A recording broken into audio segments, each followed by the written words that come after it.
Sure this is turned down. And hopefully, let me see. No. Will do. YouTube.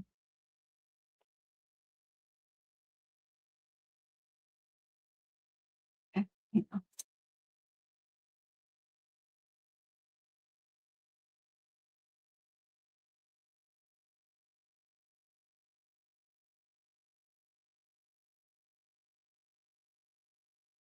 Oh, good. I think we are live. Okay, good.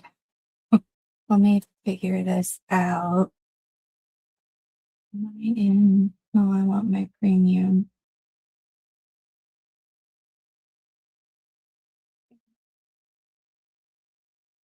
Let's see. We'll do that. That. Okay, I'm gonna get that muted.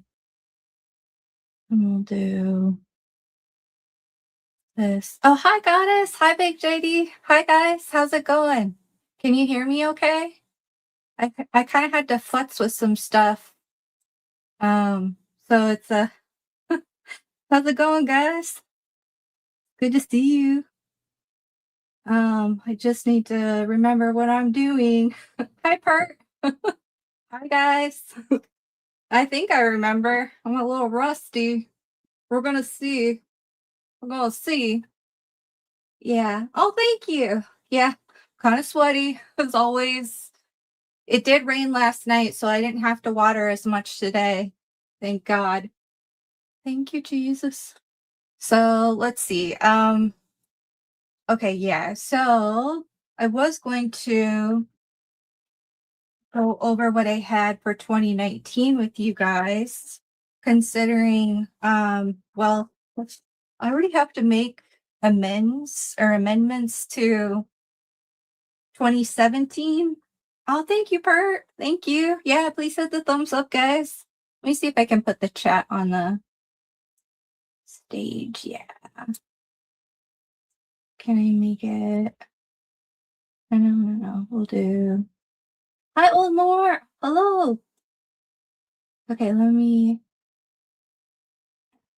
I like being able to see. I like being able to see the things that you guys say. So, yeah. So I guess I did forget. Did I put in? Actually, let me pull it up. Sorry, we're already scatterbrained. I think I want to do slides and PDFs from my computer. I want to do the timeline. Which one is the newer one? I guess this one. Okay, but it's in Firefox. Really? Meh. Hi guys, how y'all doing? Hopefully, JD, you're able to get in touch with UD.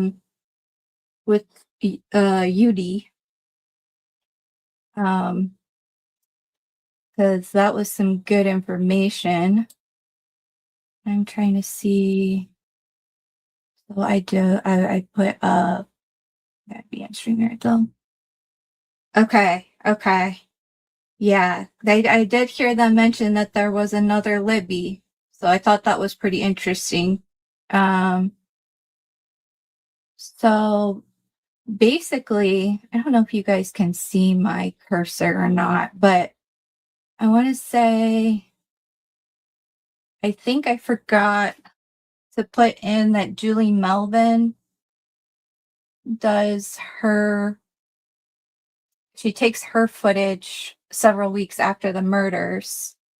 For This Is 2017, right? And I think that's going to be important. Thank you. Yeah.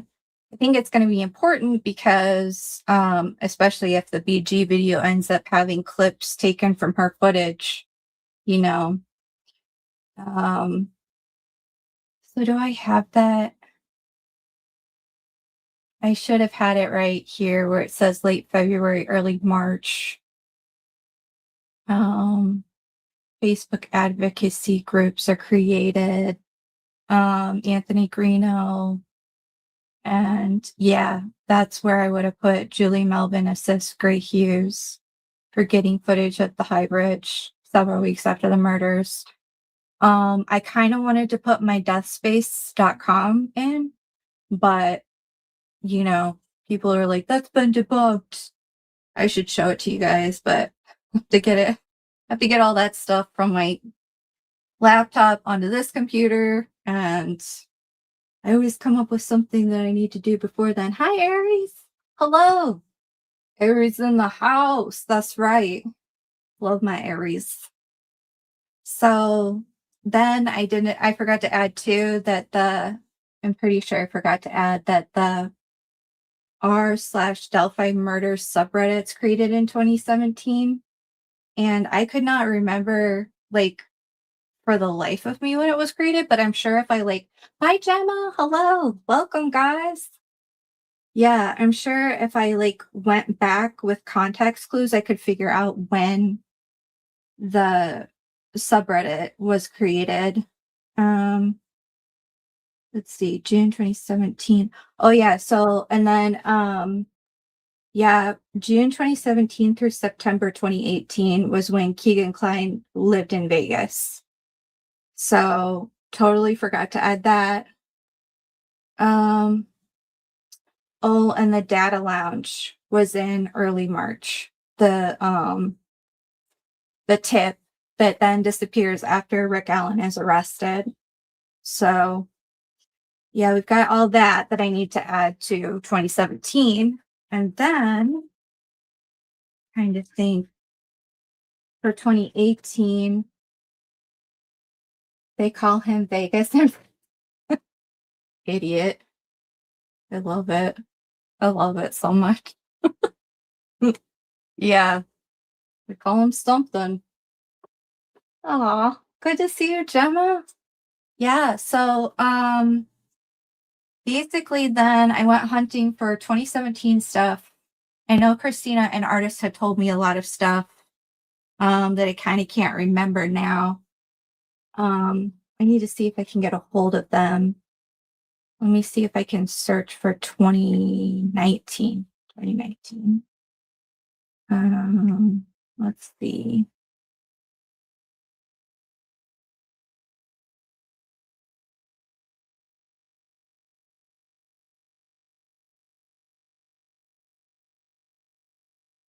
Okay.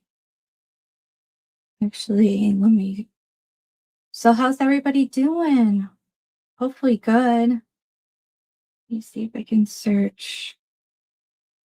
I don't know if you guys were in Unified Demands live last night. I was kind of in and out because I was driving, and then when it came back later, it was gone. Their live stream, except for the 2.2 or whatever it was.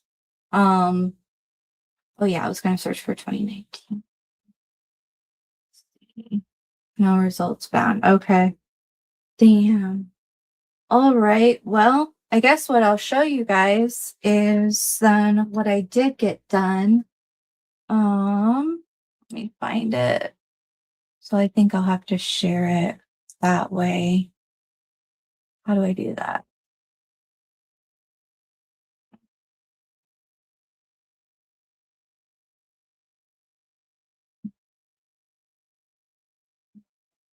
Okay. And hi, Aya. Hi. I am alone in the mighty Fu. Hello. Hi. How are you? How you doing? It's good to see everybody. It's good to be back.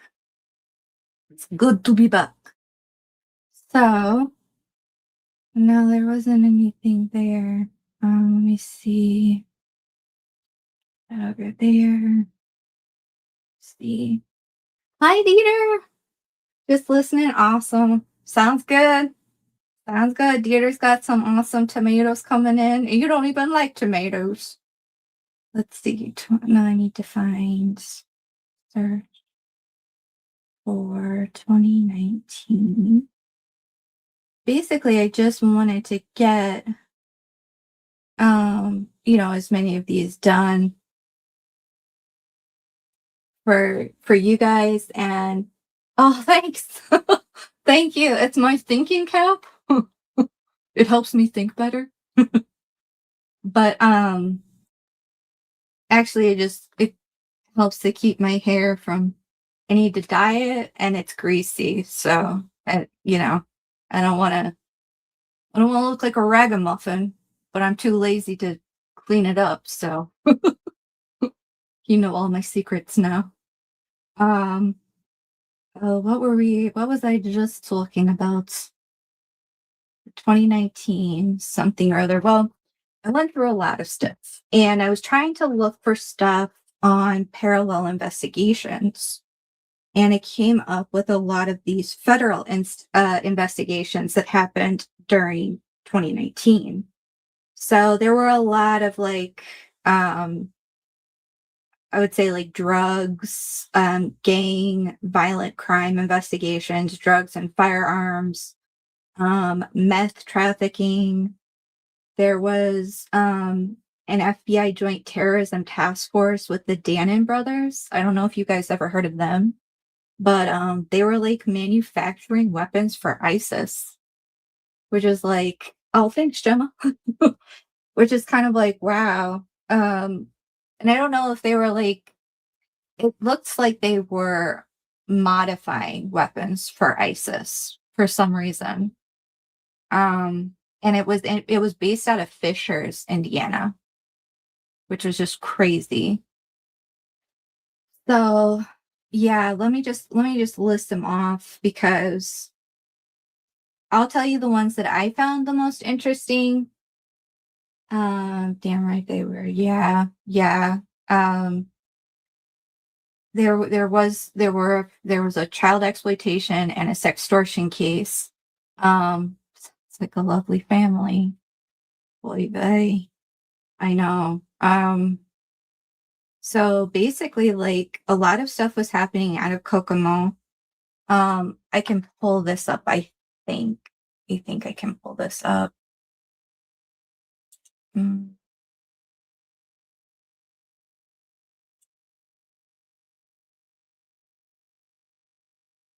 Not let me since I already have it open. Um, no, because it has to be in PDF format. Okay. Well, then let me share screen. Let me share the screen. The ISIS couple from Indiana. Oh, were they the people that like knew Brad Weber or whatever it was? Or not Brad Weber, Brad Holder, I should say. Um, Share screen. Yeah, I vaguely remember that, I think. But they were also like abusing kids, or am I like conflating two? I might be conflating two things. Do the entire screen. Okay. So hopefully that is a bit rough. I wonder if there's a better way to do this. I have my thinking cap on, but it's not working. Let me see. I guess I could let me just export this real quick. I'll export it and then we'll just say that it's like a draft. And then I can modify it on the other end. Okay. So save that. Pull this up now. Samantha was the wife's name. They went to Syria, but he died. She asked the USA to bring him back, but she was charged with what? Wow. I mean, there you go. Damn. See, I think so many of those things are like, you know, psyops or like psychological operations that they run on the American people. And then they have people go and do crazy shit so they can ask for more funding because they can be like, see, look at how crazy this shit is. We have all these people doing crazy shit. So that's crazy though. Okay. No. I don't need to share the entire screen. I just need to share slides and PDFs. Okay. Okay. Thank you. It's from my computer. Upload file. The 2019. Yes. Okay. So it'll take it a little bit to load. Now I can do this. Okay. Let me see if I can do that. Is there a way to pull this up? Mm, no, not really. You see. No. Hmm. Okay. Well, so basically, this is kind of out of order because I don't have a lot of specific dates. Samantha Al-Hassani and Musa Al-Hassani. Okay. That's awesome, Aries. Yeah, they were the Donovan brothers. Is that what they were? Or Dannon brothers? Dannon brothers. And so Dannon to me is not like a last name that is, sounds Arabic in origin to me or, Semitic or anything. Let me see origin of the last name.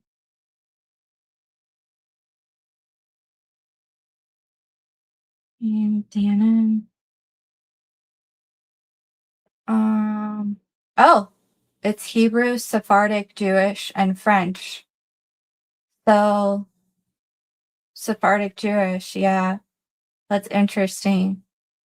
Um, well then, because their first names were like Arabic and they sounded Arabic. Anyway, but let me see. So yeah, basically I just kind of stuck things in certain places, but like I do believe he had a good friend named Nihad Rosek, trucker from New York that was busted in Indiana. Damn. Okay. Do you know what he was busted for? Because that's interesting. Um, Stan, Samantha and Musa Al Hassani.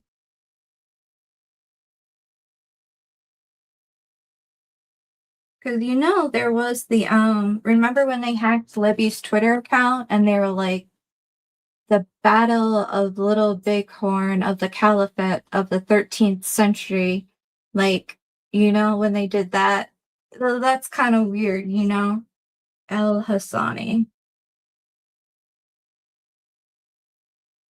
And he said Nihad Rosek.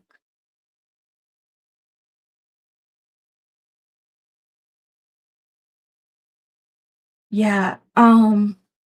Well, basically, like, so Amy G was the first person that I heard talk about this, where she said that, it was possible that the FBI and Unified Command or ISP were butting heads at the time because um, uh, the geofencing becomes hard to nail down and access. And like there is later on that we find let me find it.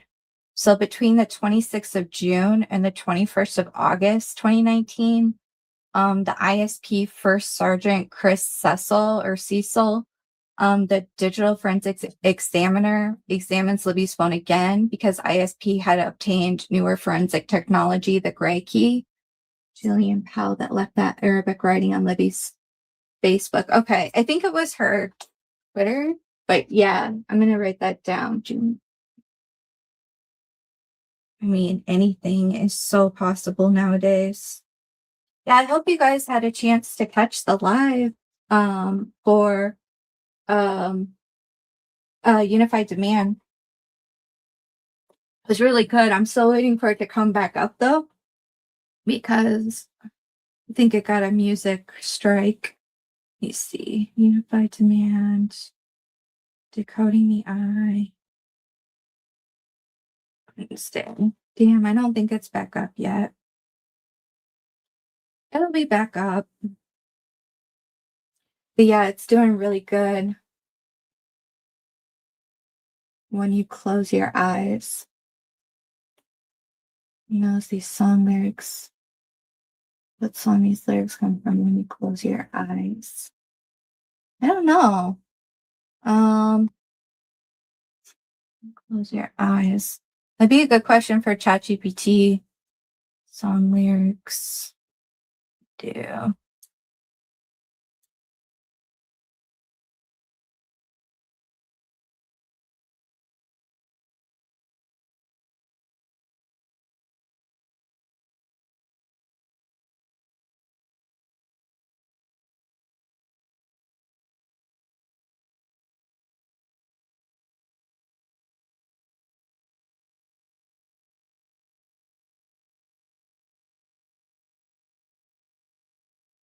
Hmm. It says, when you close your eyes, 1983 to 84, the chorus goes in part, when you close your eyes, do you dream about me? That's not it. Give me literally 3 to 5 more words you remember, or tell me roughly male, female, singer, decade, genre, fast, slow, and I can probably nail it. So if you have any of that additional information, they did another. The one taken down didn't get. Okay, thank you, Smokey. Night Ranger, yeah. Oh, hi, Rock Crusher. Nice, yeah, it did say Night Ranger. It's from the song.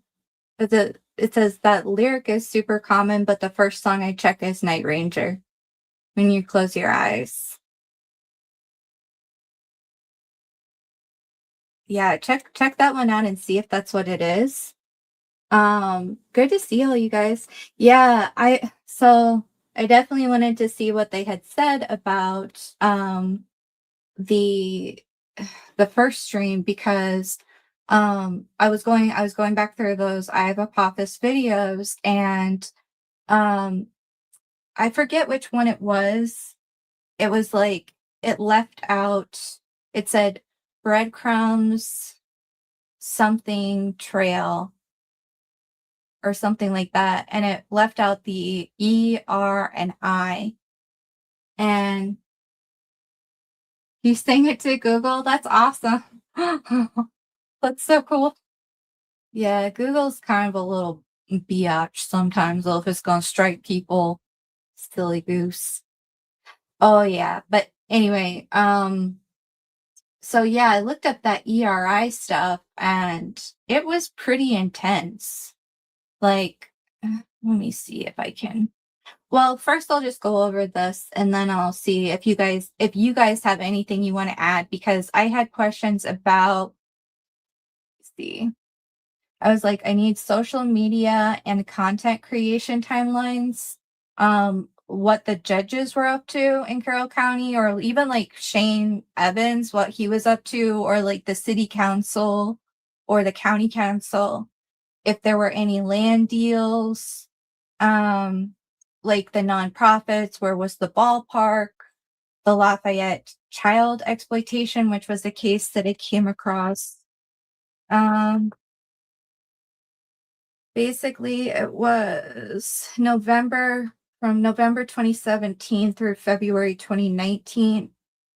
There was this child exploitation investigation where an undercover Washington, D.C. federal agent communicated with a Sean DeWitt.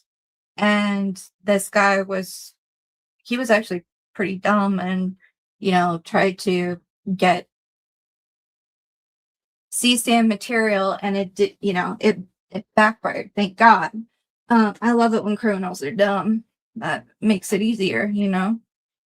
So, and then I found that So the Southern District of Indiana had substantial federal child exploitation cases. It was the second among the 94 federal districts in the fiscal year of 2019 for child exploitation prosecutions.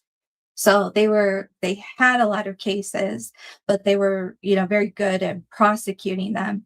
And interestingly enough, the number one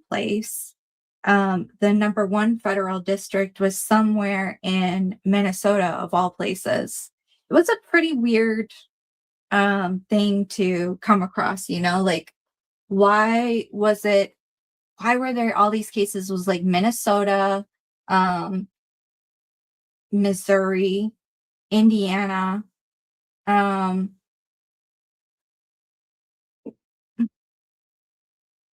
oh, what is it that I do?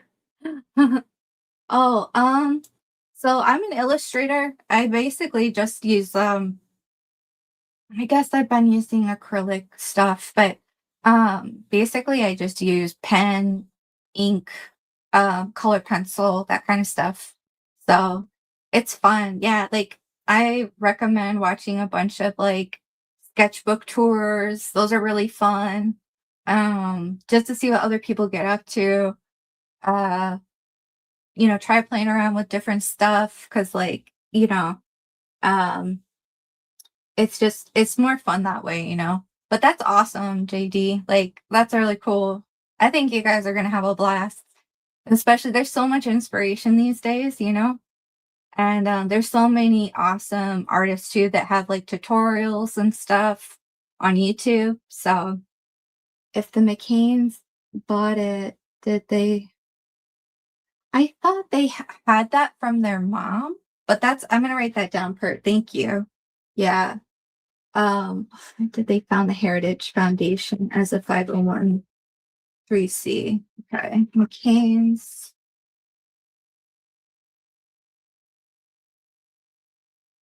Heritage Foundation.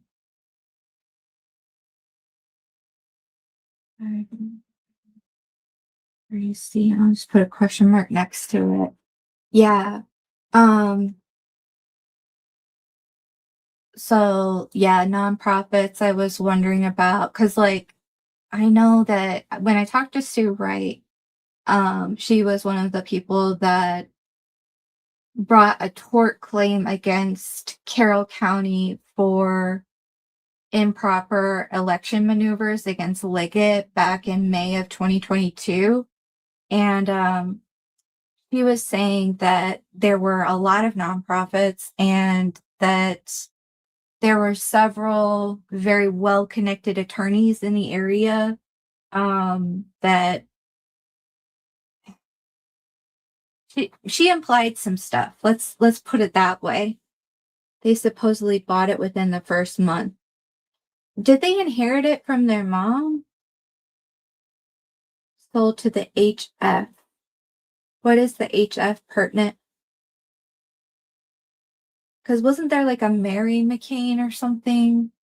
Like foundation or all right, Sai. Hello. Hi. Good to see you. Good to see all of you guys. They're right. Yeah. The HF Heritage Foundation. Okay. Maybe it was just there was already like some sort of nature reserve that was dedicated to the mom, I think, but I could be misremembering that too. So, did they put it within the first month?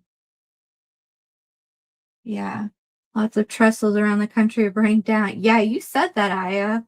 And you said they were burning down pretty symmetrically too. That's really interesting. I'm wondering if that's because trestles used to be a place that okay, no worries. It's just good to have you. I wonder if railroad trestles, especially ones that are no longer in commission, are great places to hide, physical um geocaches, dead drops, or whatever they're calling it, physical drop boxes of sorts. So that's what I wonder. Um So the Heritage Foundation is HF. Okay. Yeah.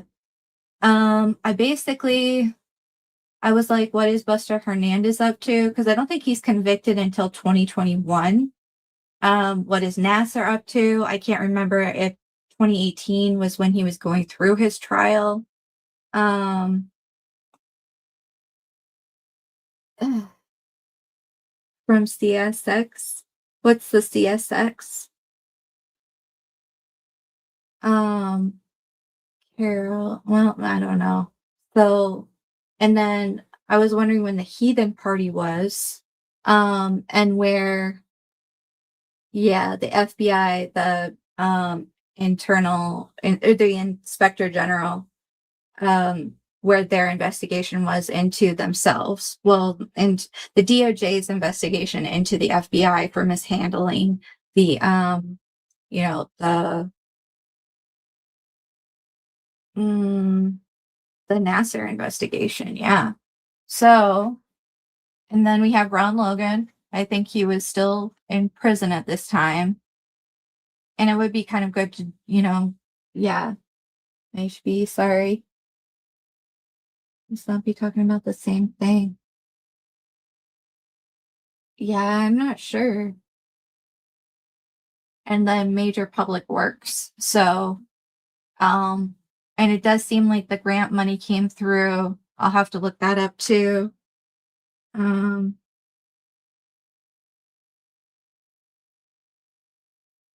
let's see. So,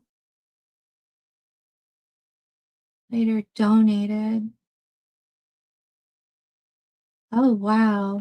Okay. CSX Railroad later donated the bridge.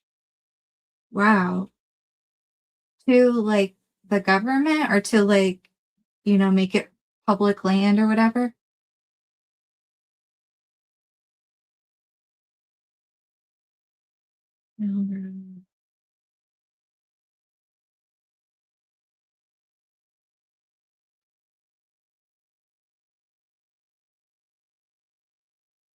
Because I'll have to go back. It was one of the unified demands lives are like yeah, it was one of their lives where they were talking about that. And even the governor gave money. Yeah, that was another thing I think I failed to include on the timeline was in 2017 when they donated, let's see, it was, well, I forgot to do when the death certificates were certified for Abby and Libby. And then, where was it? Oh, yeah, there was a trail safety task force. There was some stuff I couldn't fit to. Um, oh, that was late February. The reward was up to 200,000. It was an incentive for public cooperation. At 2,400. Wow. Hi, Simon. Hi, how are you? It's good to see you. Long time no see. Yeah. Well, that's good to know.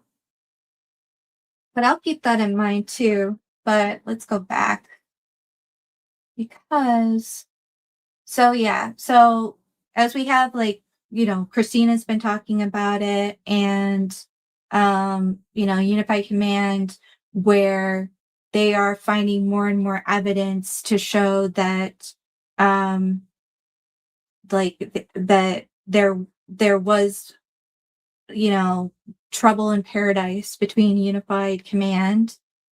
Oh, thank you. It's lovely to see you. Good to see you. I hope you're staying cool over there. You guys have been having a horrible go of it. Um, but yeah, so because I think it was in so yeah, so basically what happened. No, that's awesome. That's awesome. Salsa's delicious. It's healthy for you too.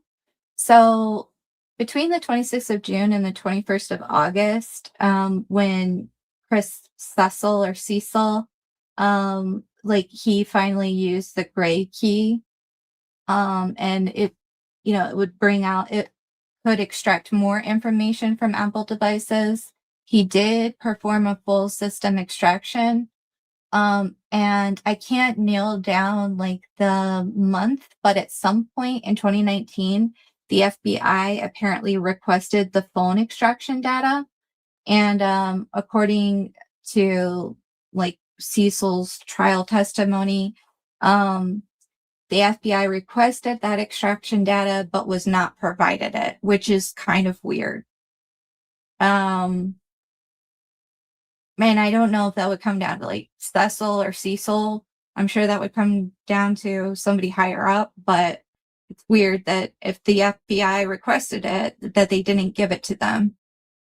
So, and it's unknown when the FBI requested the extraction data in 2019.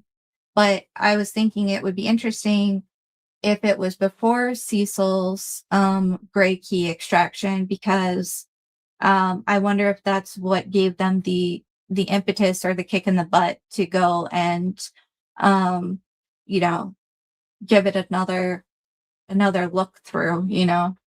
Someone stole my friend's bed. What? He won't rest until he gets it back. That's crazy. That's a good joke though. I like that. So you have so then I did want to include the Kurt stuff. I know that's kind of like I don't know how people feel about the Garrett Kurtz and Ashley Garth and the Jason Palladino, but oh, and I need to do David Kellenberger too. We need the FBI files released. Yeah. Yeah. I wonder what they have, Kurt, because like why wouldn't if you well, anyway, I could do hypotheticals all day. Um oh, they've escaped from the guy. Yeah, I had like so many tomatoes, and I want to say April and May, that I was like, I'm probably going to turn into a tomato. But it was a nice problem to have. Um, so yeah, Garrett Kurtz, Ashley Garth, Jason Palladino had several conversations, the 2 months preceding up to like mid-March. Tabitha Beckley friended you the other day. Wow. Wow. They came up on their own this year. That's awesome. So, yeah, they had several conversations about getting rid of Nicole Bowen based on their belief that Bowen was a snitch. Ooh, that sounds so good, Aries. Um, and then of course we have in January 2019, the Radar Online interview with Sheriff Tobe Lesenby is published. Lesenby informs that additional evidence was sent to the FBI's Quantico for DNA-related testing and research. The evidence submission occurred just before Christmas, and the exact evidence type was not publicly identified. But this doesn't come out until January at some point. So then we have early February 2019, where Tobe spoke to Hannah Shakespeare and provided information concerning a witness, later revealed to be Daniel Pearson. And then during the 2-year anniversary, both Superintendent Doug Carter and Carroll County Prosecutor Nick McClelland were present. McClelland gives very specific instructions for tips, describing what constitutes a useful tip. He specifically warns people against doing suspect side-by-side comparisons or announcing tips on social media because it muddies the water and hurts the investigation. And then McClelland directed law enforcement to review all public requests with him before a response was given. So it does feel like they were very, you know, they were keeping their narrative tight. If he wanted all law enforcement to go through him before they reported on anything. And I wonder, it was, Skip that told me about this, and he was like, it was his plausible inference that, you know, McClelland's directive may have been prompted by, at least in part, like Toll Blesenby speaking with documentarian Hannah Shakespeare. Um, and I think, McClelland wanted to make sure that the narrative didn't run away from them, so to speak. So, and then we have, and Carter was asked, like, what would he tell the killer? And he repeated, if you're watching, we are coming. So he was just very brave. Hi, Dom. Good to see you. Carter the Brave. So then, this is what I found about this extortion case. Okay, so this actually happened. I want to say I'll look it back up, but it happened like sometime between 2017, 2018. Yeah, hope your mom's doing okay. And there was this guy named Bradley Cox of Kokomo who had an online sextortion CSAM case. It was investigated by the FBI with Peru PD and Rochester PD and the Fulton County Sheriff's Department. Cox allegedly hacked, she's a black, oh my goodness. So yeah, Cox allegedly hacked and obtained access to people's Facebook accounts. Um, and he impersonated the account owners, acquired sexual images, and then used those images to blackmail additional victims into sending more explicit photographs and videos. And some victims were minors. So later trial evidence showed that he used a hacked high school boys account to target girls. When one victim refused his demands, he posted her images to a pornography site. He was sentenced to 35 years in federal prison. Investigators said forensic examination of his work, computer phone, and social media accounts identified him despite sophisticated concealment efforts.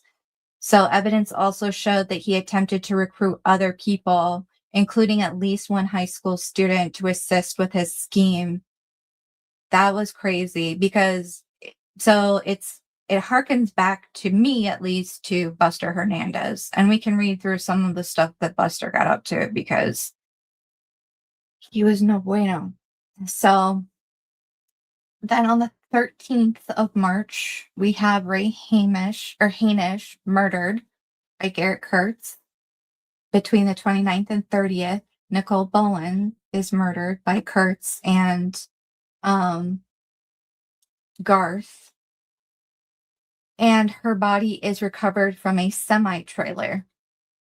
And we'll also find that there's a lot of shipping connections too, guys, that I came across. So interesting. So, and interestingly enough too, by the 1st of April, the FBI was assisting in the identification process tied to Nicole Bowen's case. So Kurtz is arrested on the 1st too, and then he's later charged with Bowen's murder on the 5th of April.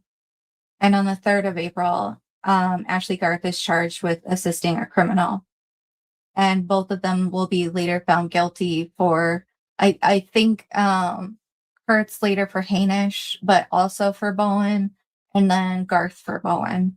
So, and then of course we have the infamous, 2020 or the 22 of April, the 22nd of April, 2019, the New Direction Indiana State Police press conference. They have the new, a semi-trailer, right? And there was also a bullet left on the table. Wow, that's crazy because I'm gonna have to write that down, Aries, because Robert Ives returned. He did, and he did return as the deputy too. Thank you. The 10th of April.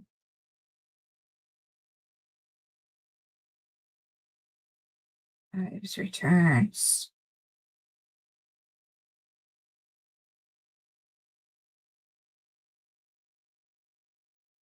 Danish mom says bullet left on table.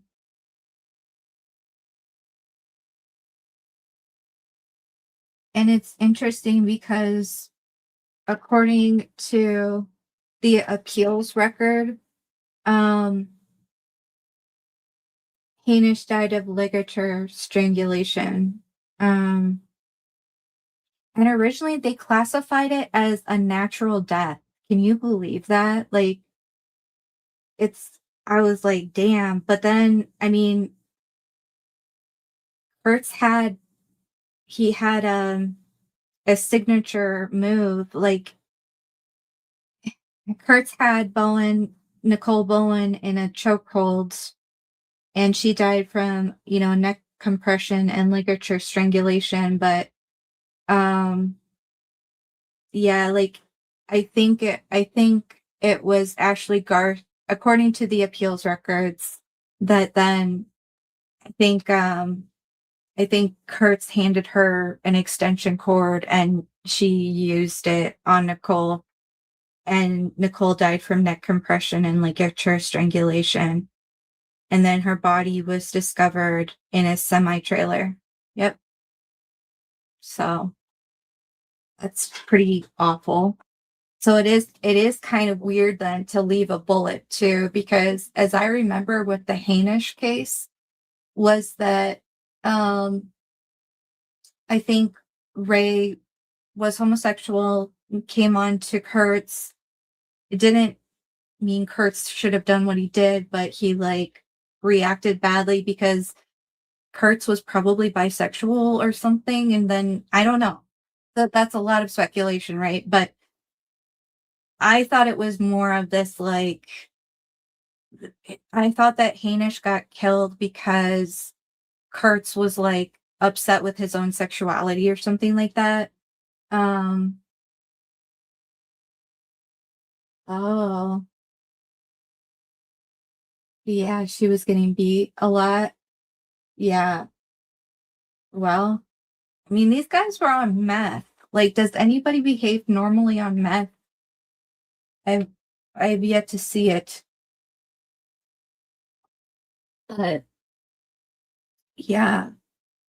So leaving a bullet on the table maybe was like trying to, in my opinion, maybe trying to throw like investigators off or something, but I don't know. That's just speculation. But yeah, so thank you. Thank you for that. I definitely will include the 10th of April. He returns as the deputy. He sort of admitted something about him. Okay. And Ron Logan. Intimidation. Yeah. Yeah. Because like, if it really was kind of like a personal thing where he was like, "Oh, you came on to me" or something, and then he killed him, and being on meth doesn't help you with making good decisions. Oh, he was like, you know, whatever. Um, then leaving a bullet behind might make it look like, oh, see, this was organized or something, and maybe lead them away, but detectives or whoever away. Intimidation. But yeah, that too. Maybe it could have been. But at first they ruled it a natural death, which is so weird. Cause like, yes, Kurtz was staying with Hainish.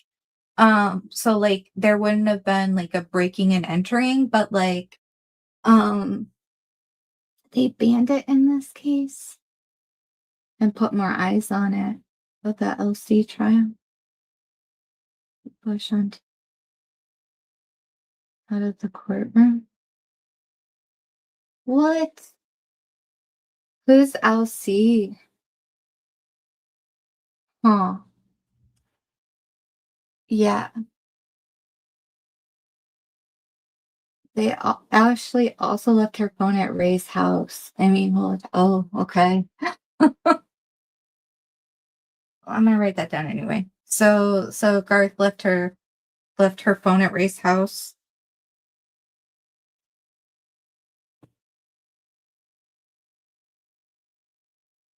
I think the biggest takeaway for me, since I don't know a lot about that, about Kurtz and stuff, and I didn't want to like go digging into it too much because like I already get confused enough. It's hard to remember a lot of things. Um, is that I think a lot of like, you know how like they always want to make things into lone wolf. Like they want Richard Allen to be a lone wolf. They want Keegan Klein to be a lone wolf. Um, you know, like Buster Hernandez, in my opinion, I think he was more of a lone wolf than Keegan Kline was, but um use allegedly in place of speculation. Okay, allegedly. Is that better? I will. Okay, so yeah, allegedly. But yeah, what were we talking about? Sorry guys. Ray found after Nicole was, I think, well, I thought he was recovered pretty quickly. Um but I don't have it here. Let me see if I can pull it up. Would it be in the timeline? No, it's yeah. Um,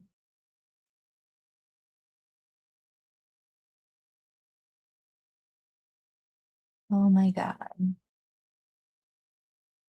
Answer. Okay, this is all the federal stuff.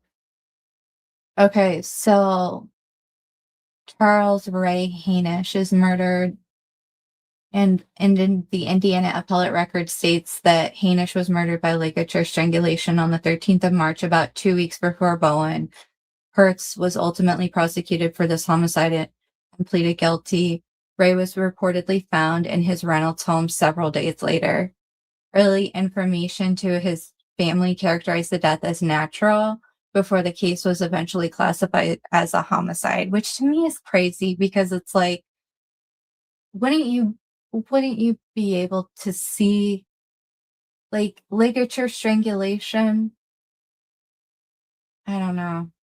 I don't know. It just that doesn't make sense to me. Sorry. The Lindsay Clancy trial. Okay. Yeah. If you go to Criminal Pursuit through Google, he has super good info on Ray and Nicole. It's a podcast, Pursuit. Okay. Criminal Pursuit podcast on Google. Did Nicole know Ray? I don't think they did. Um, but yeah, that was the bigger point to me is that like I think a lot of things Carroll County and Tippecanoe, in my opinion, tend to push, and White County, they tend to push things onto lower level criminals. Um, Partly because I think they aren't, big enough or funded enough to actually like do proper investigations, but I also think it benefits them not to do proper investigations too, because we see the way that they handle Flora and Delphi, especially in Carroll County, and it's like, wow, you know. When Kurt's pulled over, I have no idea. I have no idea, pertinent. I don't know enough about that case, but to me, it's like there were so many federal investigations happening in 2019 that it was like, it was interesting because they were starting to go after like the higher ups instead of these low level people. Um, like there was, so this was interesting. There was this major corporate fraud investigation into this Celadon group. Um, and they were a truckload shipping company located in Indianapolis. And it's like it was one of the 10 largest truckload carriers in North America. It operated 4,000 trucks and owned an additional 11,000 trucks through Quality Equipment, which was a leasing division. And because of the investigation into them, they went defunct on the 8th of December 2019. But I think a lot of these places, like a lot of trucking companies, Indiana would be a great place to have like a lot of trucking companies, obviously, because of all the roads. It is the crossroads of America. It, you know, per space, it has a lot of roads and highways. So, you know, I think it would be good to look through a lot of these cases. Um, because or a lot of these companies, yeah, criminal pursuit with Ed Bounds, but not all of his footage is provided. His team was the first to interview Kurtz before Open Secrets. But, oh, of course they were threatened. Jesus Christ. That's dumb. With Ed Bounds. Podcast.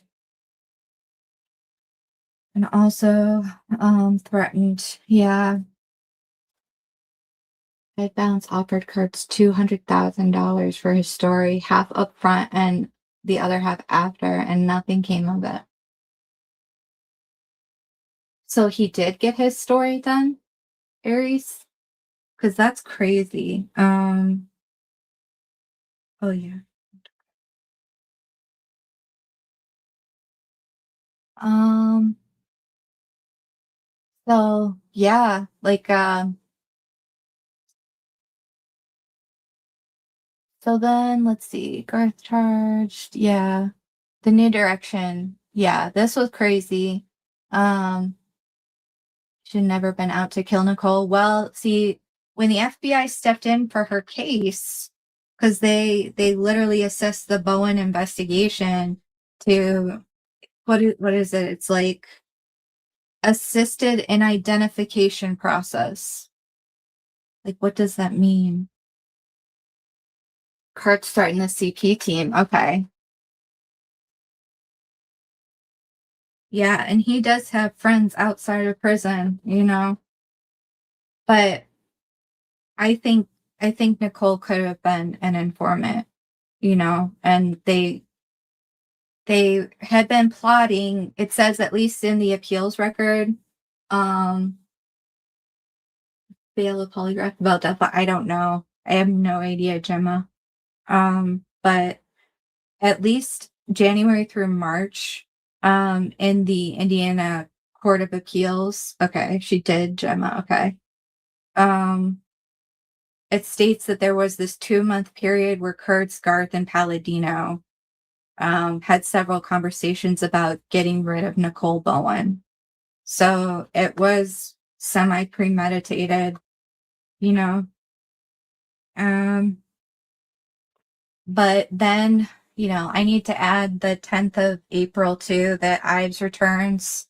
Um, I wonder when Mullen becomes like the assistant to the prosecutor too. Doesn't mention that. Oh, I believe she knows and has seen a film. See, that's what I wonder too, because like, oh, I was just thinking about that like earlier today. Because like I had been going through a bunch of Iva Apophis stuff since I missed the UD live. And so I was going through the Progeny series. And if she would have passed 5 years for Nicole, wow. What did she lie about, Aries?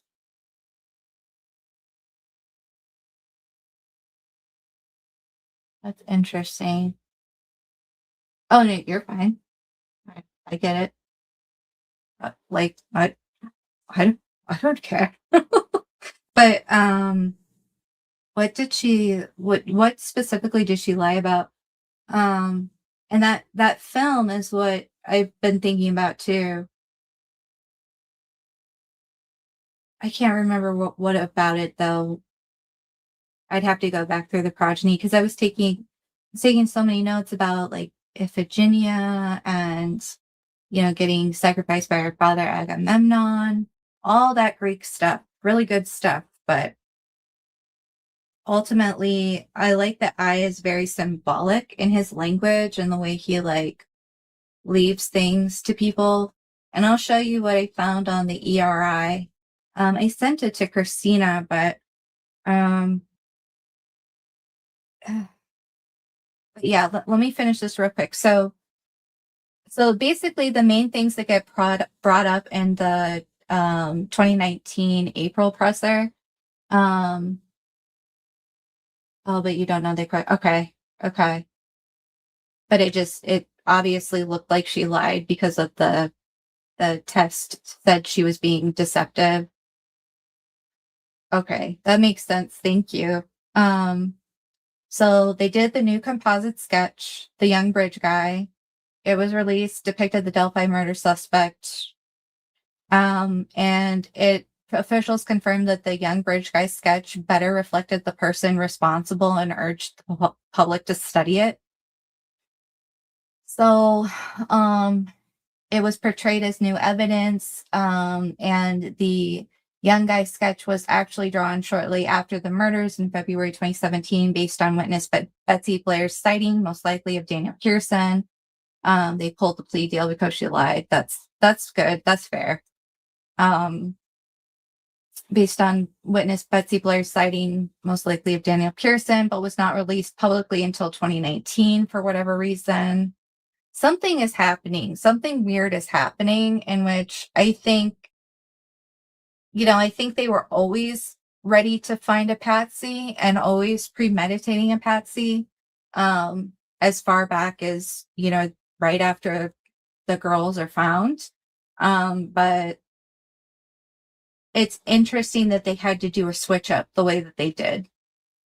And it is interesting, like what Skip is talking about with Hannah Shakespeare and Tope Lesenby talking about the witness that saw BG, and that witness is more than likely Daniel Pearson. Then a new sketch comes out. It looks like Daniel Pearson. They have to do a switch up, but Daniel Pearson also put together I think the website for the city council or something. And, I think he lawyered up right away too, which, I mean, everybody should lawyer up as much as they can, Um, but it's interesting that maybe he knew the way that things were going to go. So then, like they say that the older Bridge Guy sketch that was issued in July 2017 was labeled as secondary. And then I would have to go back through the transcripts of stuff with Carter saying, yeah, I guess he did say it was secondary, but later on he was like, yeah, just ignore that. Or then take the two sketches, put them together, cross your eyes, and you can kind of see it. I don't know what he said exactly, but it was like a bunch of bullshit. So, um, and then there was the additional video that purportedly came from Libby German's phone. And I think it showed the 48 frame BG GIF. I like that artist calls it a GIF because it really is a GIF. And I think it was 48 frames because I think I saw that on Christina's channel. She posted it on her community post a while back, but I'd have to go back and look again. But it looked like it was like a series of 48 frames. And so yeah, they had the BG GIF that they released then. Then they also had the additional audio of the guy saying guys. And then some people can hear go down the hill, but I can't. I can only hear down the hill. But it's funny because if you go to New Day, either New Day's channel or Unified Demand's channel, I think that they're on both channels, but I forget the name of the video, but it's when Kelsey is talking to James Renner in the Blue Moose restaurant, and Renner says guys, and it sounds just like the guys from the the clip from the BG video.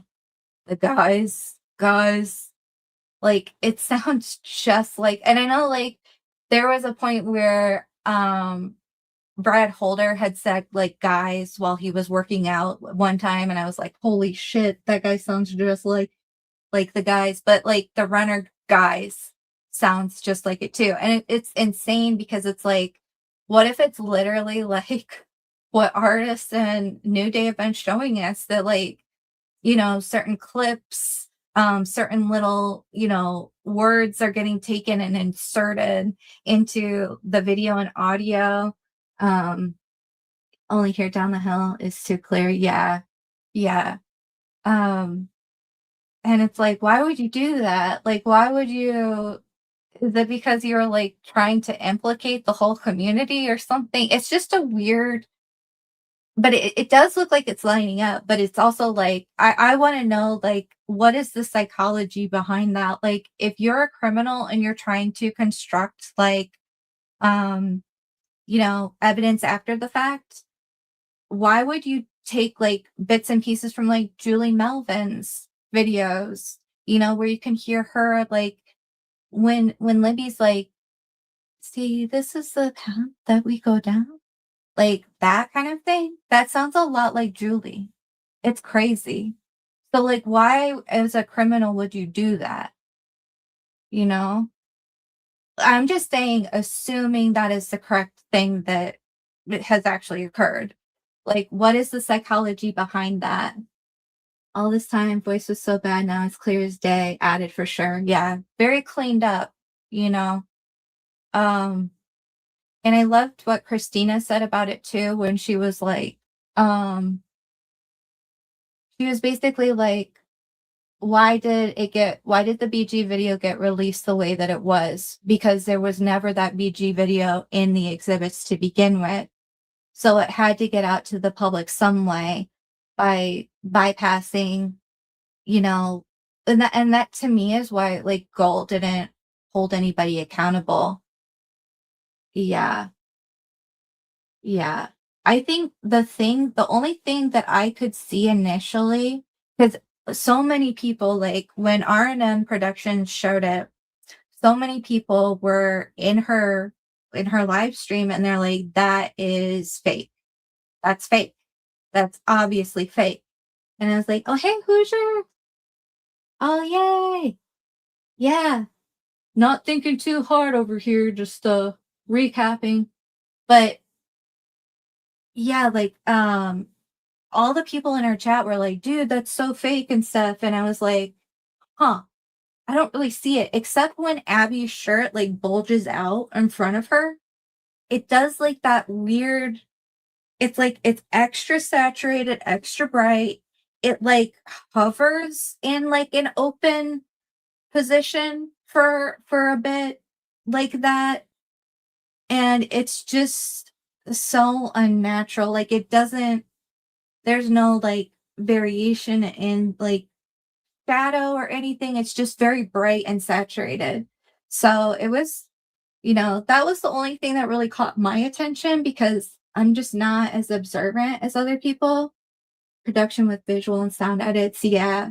But I do believe like I do believe Mata and Burkhart when they say that when they were in the courtroom that um the BG figure looked much further away, much smaller, and that it was a much shorter clip that they watched. So I do believe them on that. I just wonder why Baldwin and Rosie weren't like, yeah, that wasn't what we saw. You know what I mean? Like that was the interesting thing because they would have been the ones to be like, yeah, you're right. That isn't what we saw. So like were they seeing something where was the audience able to see something that the lawyers weren't able to see or something?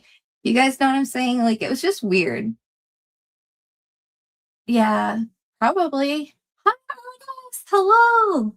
Good to see. I've been trying to like remember all the things you guys told me, and I'm probably butchering it so bad.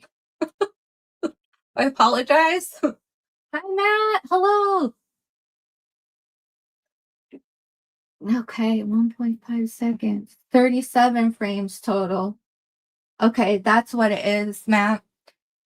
So Christina, everybody should go check out her channel, by the way, like in her community posts and stuff too. It's a further back community post, but like she has all of the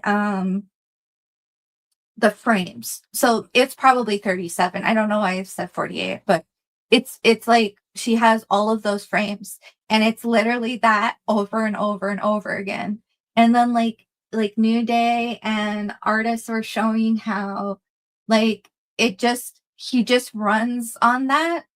Like you don't see it move outside of the GIF.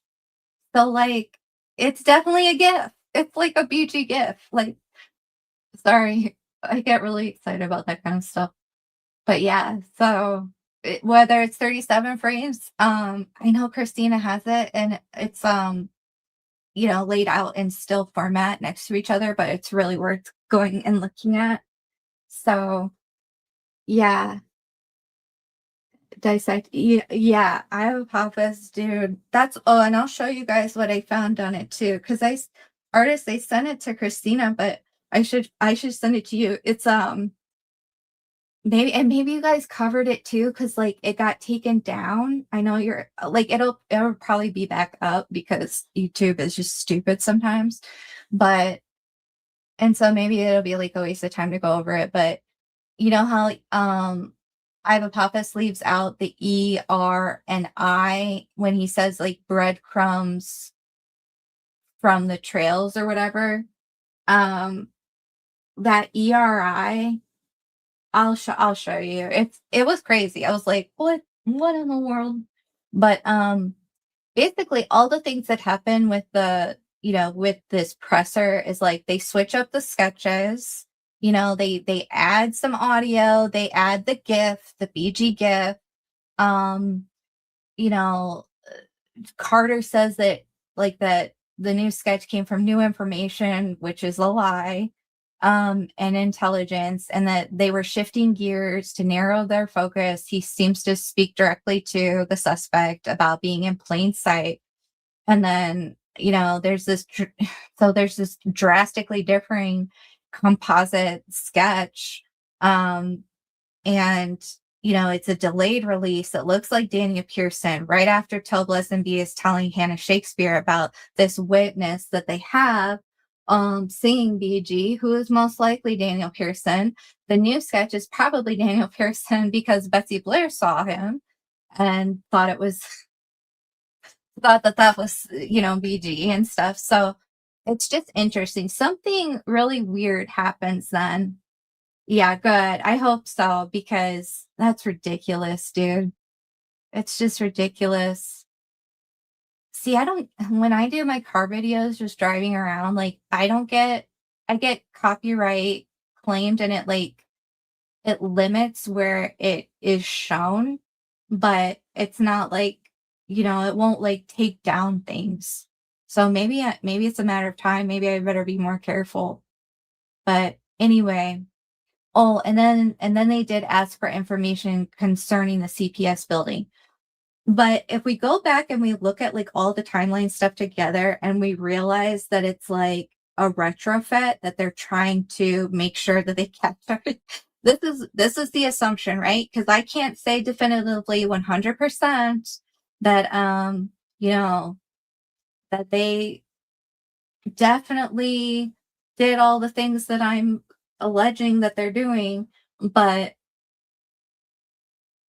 it really looks like they retrofitted it and they're trying to cover all their bases. They're trying to sew up any holes because like um a lot of people have said over the years like they misplanted 3 shoes, clothing that probably would have been seen is magically appears on the 14th and stuff.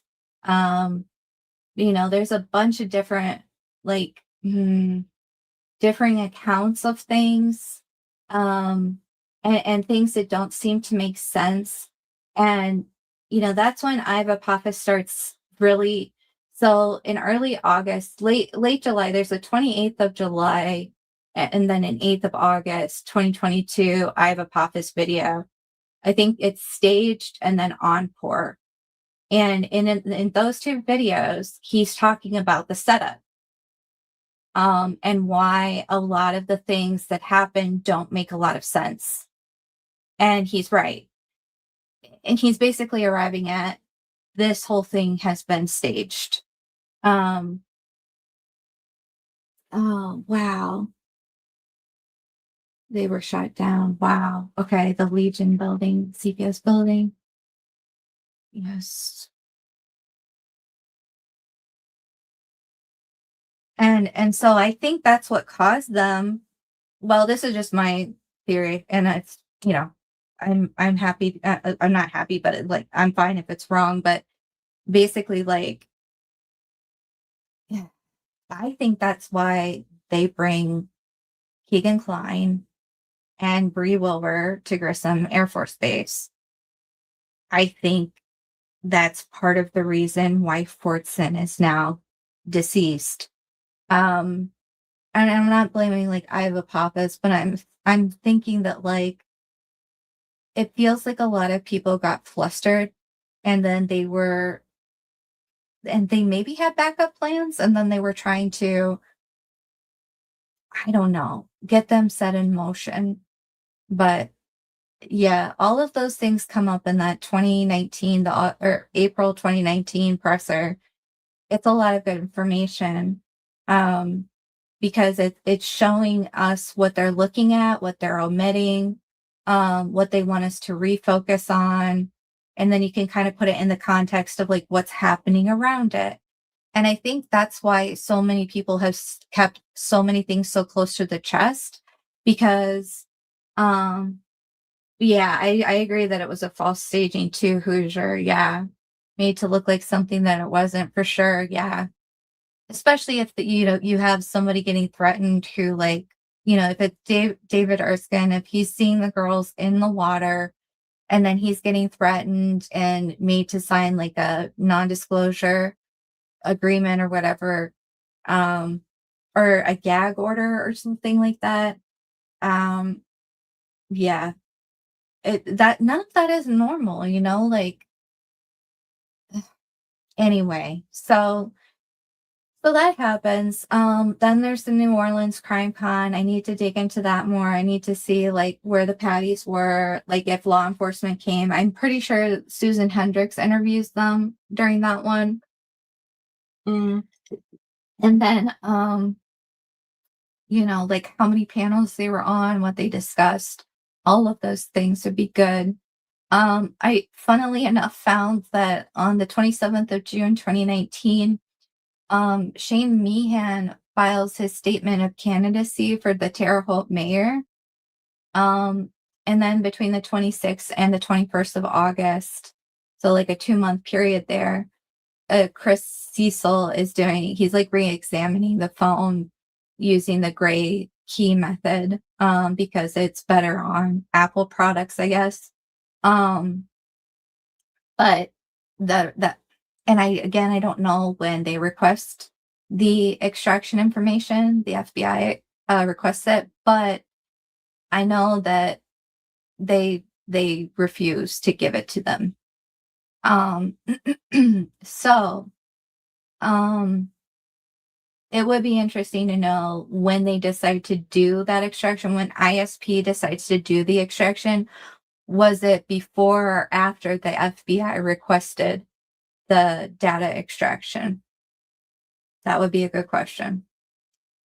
So then, of course, we have this awesome thing that Amy G discovered on the 29th of October, 2019. Kathy Shank, who is, Unified Command Secretary, who's been doing a lot of organization of the leads and whatnot. Um, like she prints off a one-of-one print job of this cleared lead of Richard Allen Whiteman. And this narrative summary appears in file and it's printed from the Orion database. The date is stamped the 29th of October 2019. And when Kathy Shank goes to provide her testimony in trial in October 2024, she does not mention the October 2019 printout. So, she's a former CPS worker. She volunteered her time as an organizer, entry role, secretarial role, basically doing secretarial work. And, when she's printing out the Orion cleared lead requires deliberate database access for that specific tip. And then I just find that very interesting, like, for you to not bring it up because you could have been like, "Yeah, I was that much of a genius all the way back in 2019. They should have listened to me," or like, "They should have done whatever." And like, she's not supposed to really be printing out stuff anyway. Like, if you're collecting things within a database, why are you printing out stuff? You know? I will say that, once it's the end of October, you're going into November, so you're going into the Thanksgiving period, then quickly followed by Christmas. It's the holiday season. Things are going to be slow getting back up, but by mid-January of 2020, that's when you do start seeing, like, social media start pushing the RA initials, a Richard, um, the suspect named Richard, um, all that kind of stuff. But COVID shuts down the country and all of that kind of comes to a halt. So it looks like they were ramping up in late October to get ready to kind of look into somebody that, you know, could be framed, right? Could be convenient patsy. And then also, like, it comes around through 2021, a lot of people have to get in position. A lot of content creators, a lot of social media accounts, subreddits, all of these like groups and stuff. Everybody's kind of got to get set in place. And basically, then 2021 had the inconvenient um, problem of trying to tie up the loose ends of Keegan Klein, right? Because they finally, for whatever reason, they finally do release the Anthony Shots account. They wait till the end of 2021 to do that. And I think the only reason that they ever do anything is because they have to, right? I don't foresee them like the reason that I think that a lot of things get started in motion and they can no longer use Keegan Klein is because of the Eye of Apophis videos. And it just I think they get scared and yeah, they jump the gun, so to speak. So yay. Oh, Skip just texted. He said, this is a good insight into how the Orion system works with it matches locations, times. Oh wow. Yeah, let me see if I can send that to myself.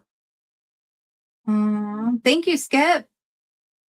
Yeah, Skip has done a lot of really good work. Um, but I need to, I guess I have to take a screenshot of it. Yeah, Deputy Shake, stepdad and a friend were also the ones who created the airport out there. Wow. Everybody's selling stuff to the city, or they're like selling stuff between themselves. And that was another thing too. Like, if you guys know of anything that happens between like the city council, land deals, what were the judges and the movers and shakers up to in 2019? Um, any social media stuff. Because I didn't really know of anybody else like on YouTube. Because like in 2018 is when you get like the True Crime Jesus, Anthony Greeno, Gray Hughes. Gray Hughes was back in 2017 too. And like I said, I did forget to put in um, Julie Melvin helping Gray with the videos, you know, probably thinking she's helping him. But I think they're then taking clips of her voice and putting it in the BG video. Like, artists and New Day have pointed out that that's what that could be, because it's crazy. I want to know what the psychology of that is, because that's why would you do that? Mm-hmm. Going into the same hand. Okay. Yeah, that's interesting. So, But basically, I think we're almost done with this. Yeah. Oh, I just found this stuff on Meehan too. So by the 5th of November, Shane Meehan loses the mayoral election for Terre Haute. He comes in fourth or last place with less than 1% of the vote. But then, like, a little over a month later, he files federal paperwork to run for president. I was like, what? What? That was it was so funny, dude. So, you see, probably several printed out by Kathy Shank and others, and that's when the search for the fall guy really kicked in. Database should have been audited for user activity. That's a great point. It should have been audited for user activity. That's a very good point. Yeah, I would have done that if I had thought of it and I had been in charge. No, because I would have been crooked if I had been in charge, right? Not because you guys know what I'm saying. Otherwise, like, I'd be sleeping with the fishies. If they're all that crooked, right?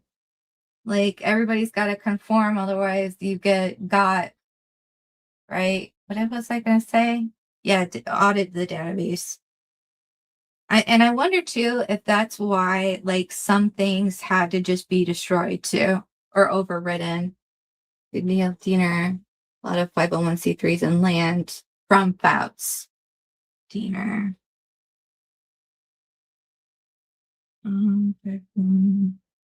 Tracy, um, Abigail. Yeah, because what were they up to? What was Shane Evans up to in 2019?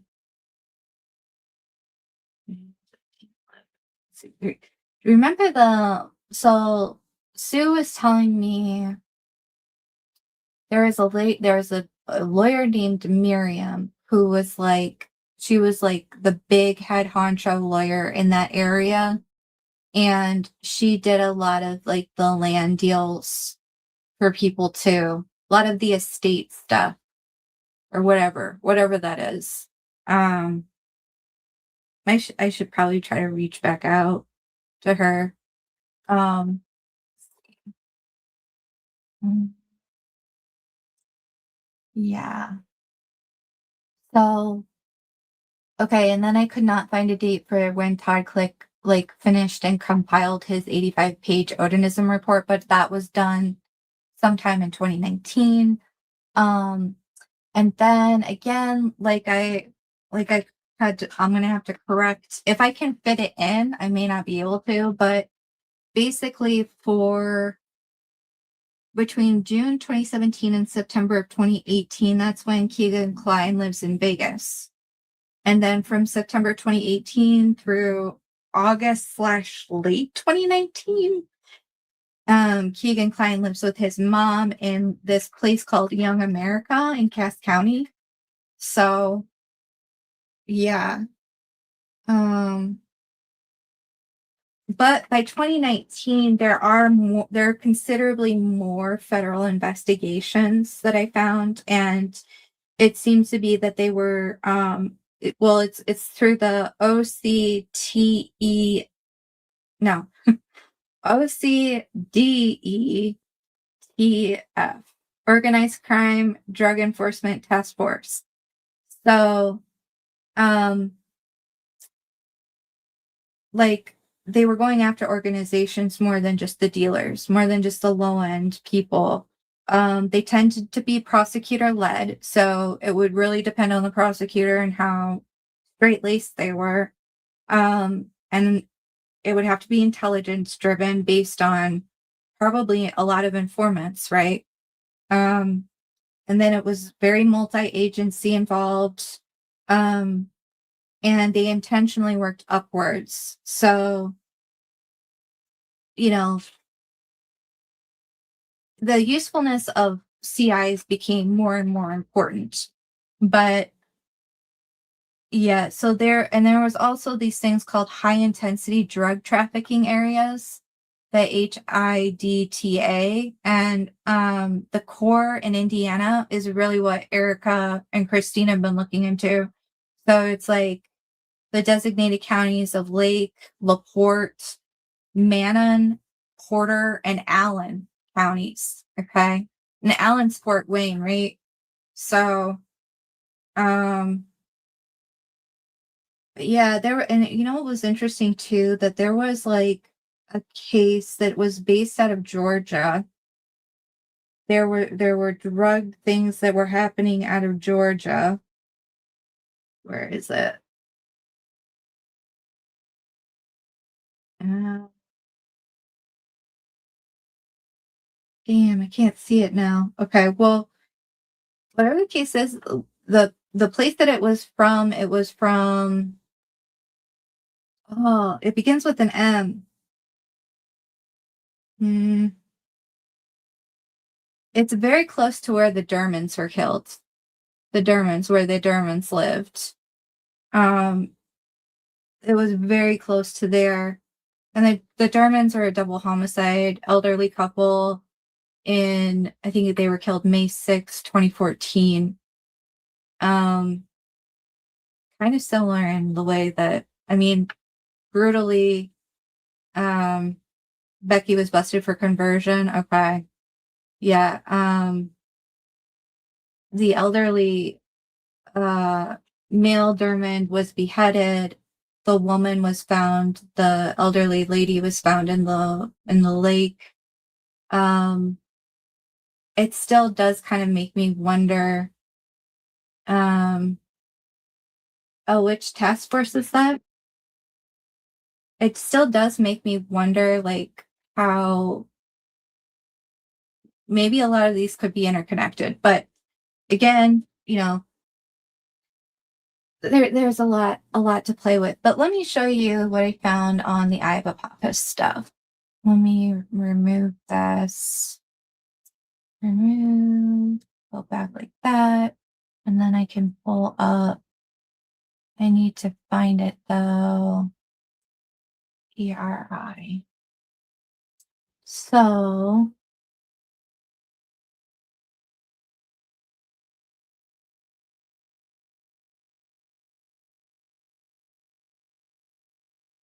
okay.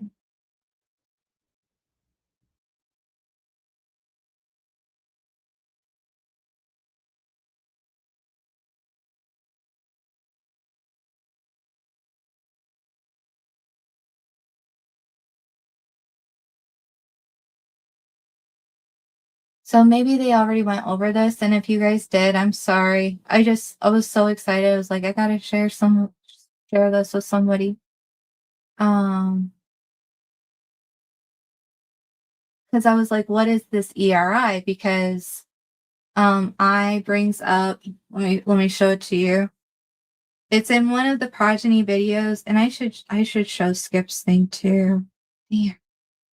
Well, let me okay, hold on guys. Um, where was it? Okay. Oh, I need to be able to see. See how he's leaving out the E, the R, and the I in there? You see that? So I was like, what is ERI? So at first it was like, oh, it could be the Espionage Research Institute. No. Um, and I was like, he showed several images of Nike as the female goddess. And then this too from the Samothrace Emory.edu. It's the Nike, the Winged Victory statue on her mm, her boat, her ship of sorts, her victory ship. But this is what it was supposed to have looked like at Samothrace. So, um,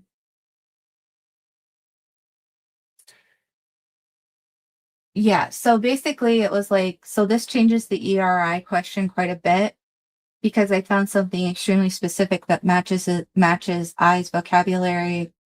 Um, so when we see, actually, let me share screen. Uh,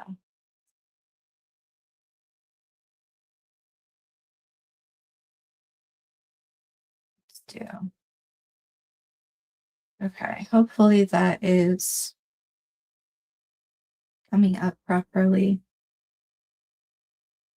since I can't see it.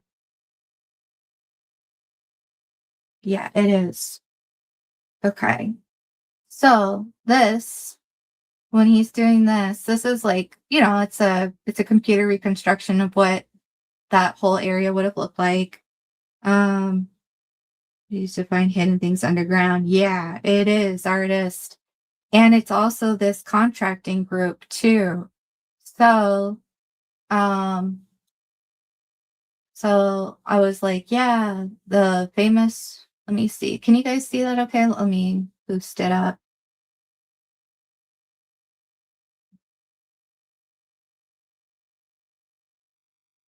Oh, there's quite a lag. Oh, it needs to be boosted up even. Holy. Okay, well, so yeah. So it says here, let me do this real quick.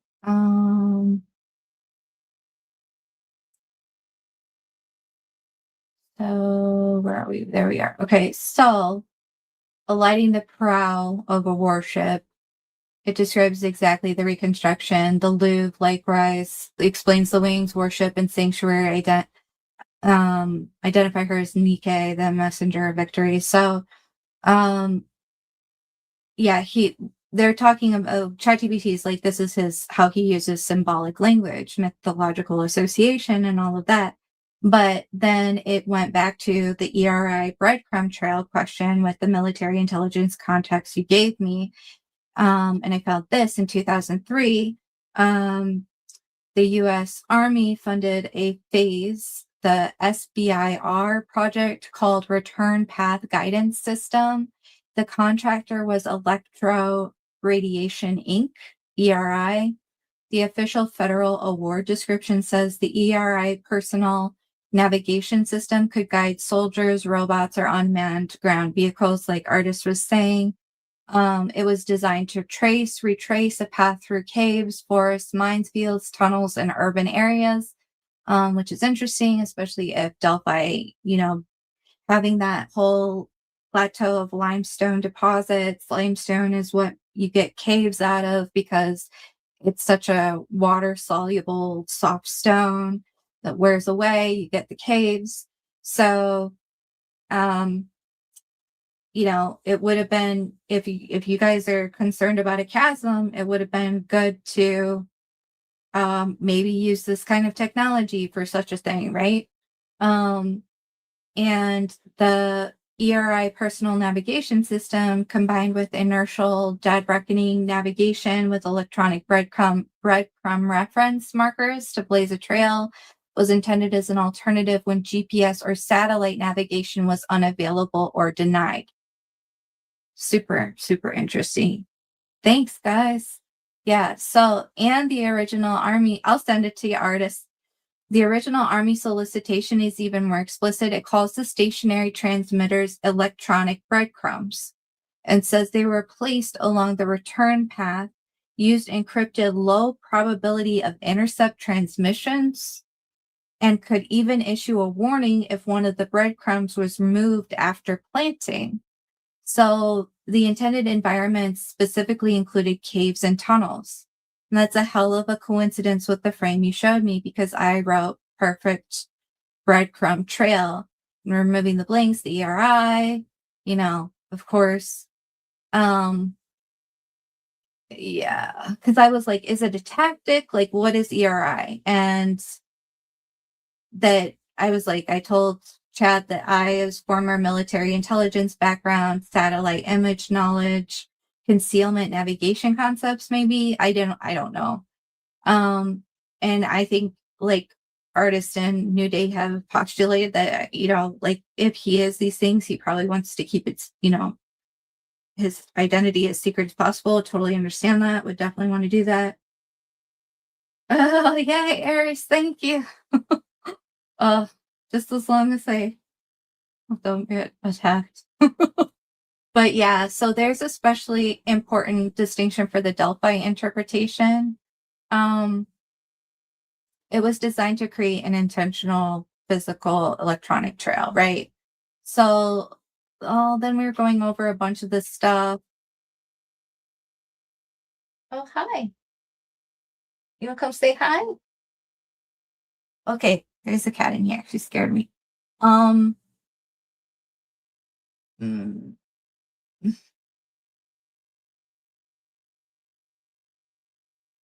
and so I was like, "Do or could criminal organizations use electronic breadcrumbs?" And I was like, "Duh, yeah, idiot." Yeah. So, hi, Mandy. Hi. Oh, hi, Lisa. Hi. Hi, guys. Yay. Yay. Well, I've been taking a lot of notes because Artisan New Day told me to, and I was like, damn. And then when they make it, see, the thing about my brain is if it gets more complicated, it shuts off. I don't follow. But if what you're saying starts to get clearer and make more sense, then, and Lulu says hi, by the way, then I'm definitely like, oh shit, this is worth really paying attention to. And they keep they keep showing how it makes more and more sense, right? So, mhm. So, um, I guess there are Bluetooth trackers for to geolocate illicit cargo. There's a bunch of like all this cargo, parcel stuff on vehicles and shipments. What have we been what have we what have we been noticing about like all the shipment stuff that went defunct, in 2019, the Celadon Group, it was the 10th largest in the country. Well, in North America, I should say. 10th, one of the 10 largest truckload carriers in North America. Nicole Bowen was found in a semi trailer, like all of this. It was good to see you. Good to see you, Lisa. Oh, I hope you don't have a migraine. I'm sorry. Those are not good. But so yeah, so it's just going over like how criminals can use it, can use a lot of like they can use electronic breadcrumbs in the same way that like the US military could use electronic breadcrumbs, but theirs would probably not be as sophisticated, but again, I don't know because there's a lot of money in crime, I guess. So, um yeah, no, then, like, ChatGPT always has to caveat things with me because it thinks that I'm going to go off into, like, conspiracy land, um, which is kind of I get it, I understand. It's trying to keep the guardrails on, and I get it. Um,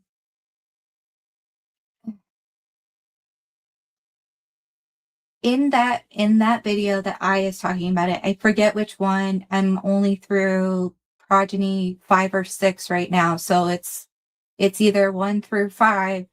Um, when he says that there's the missing breadcrumb trail or that there's a breadcrumb trail, he was kind of talking about the planting of the, you know, the clothing, right? Because it's appearing at times when people are like, huh, I was just down this way and I didn't see it then, you know? Um, so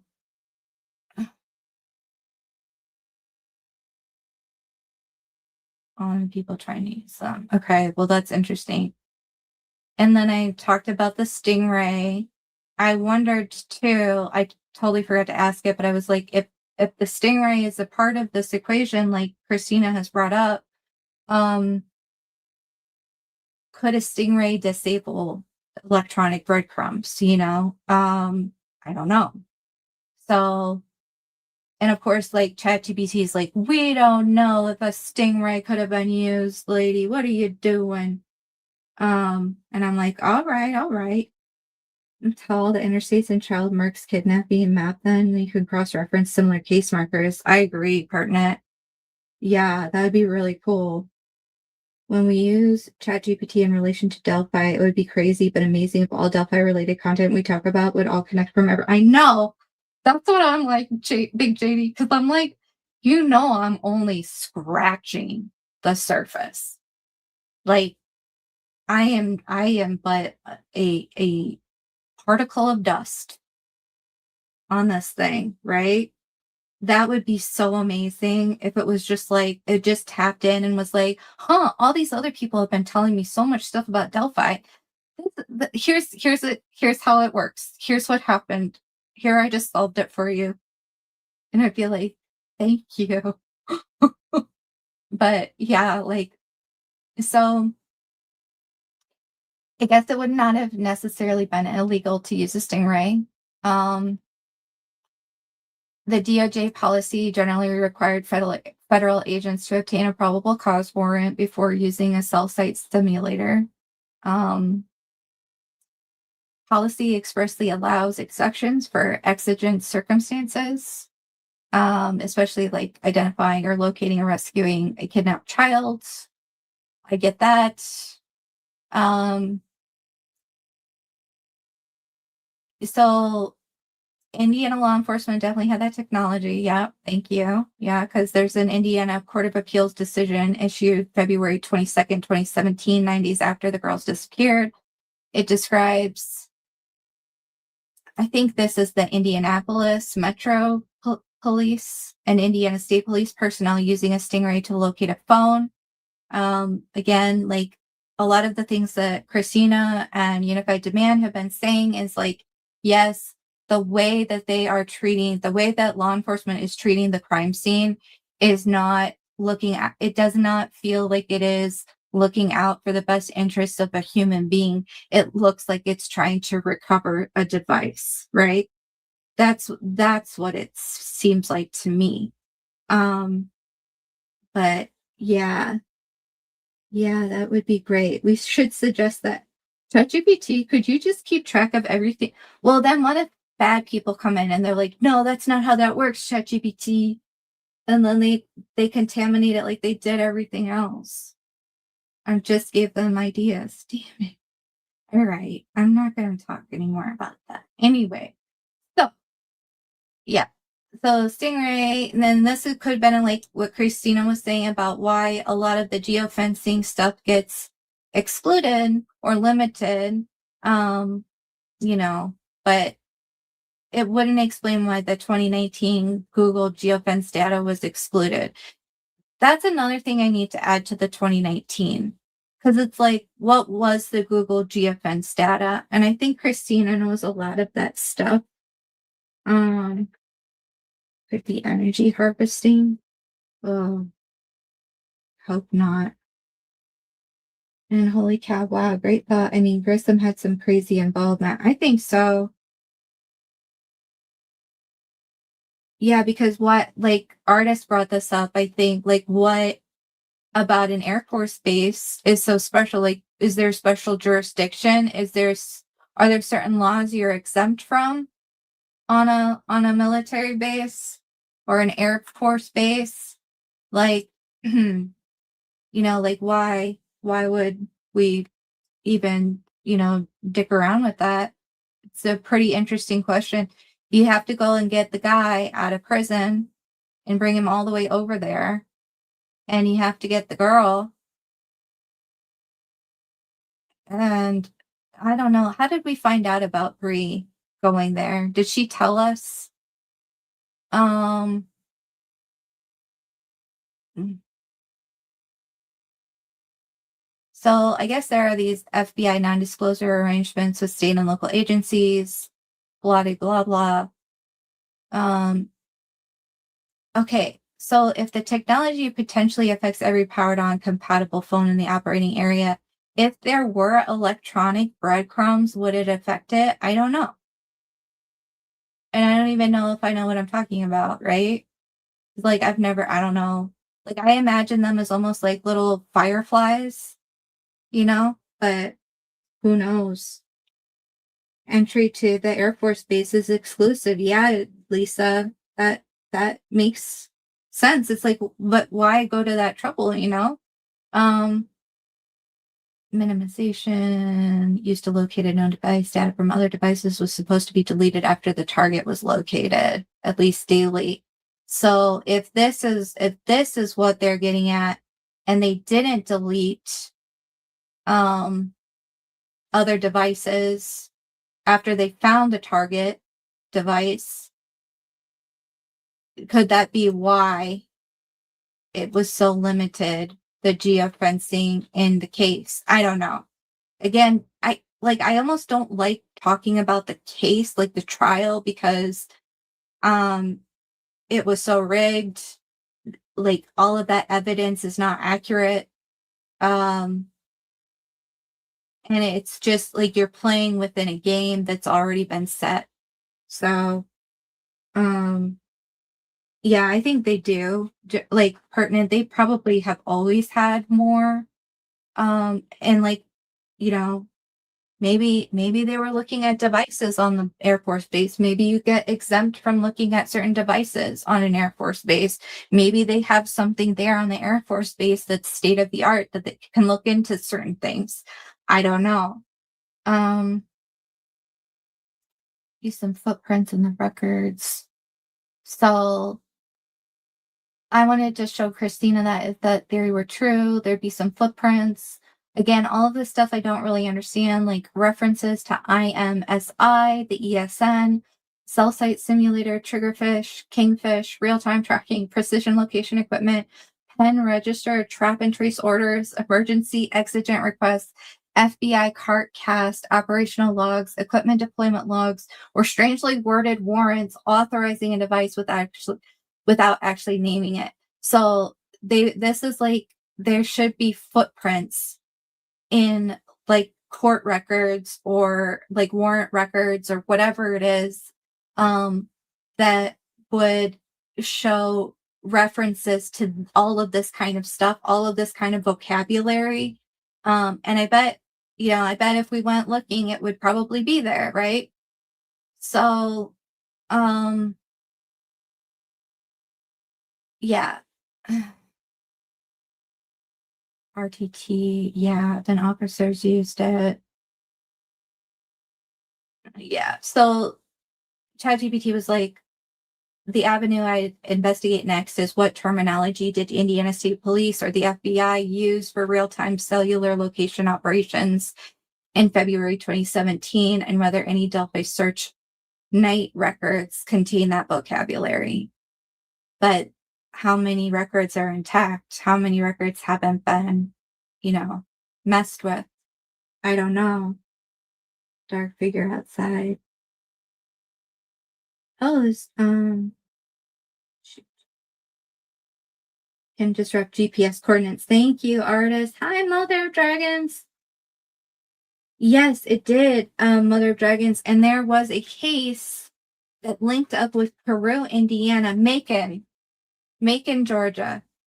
There was a case of drug trafficking that came through Peru, Muncie. I wish I had it. I wish I had it up. I wish I knew where I put it.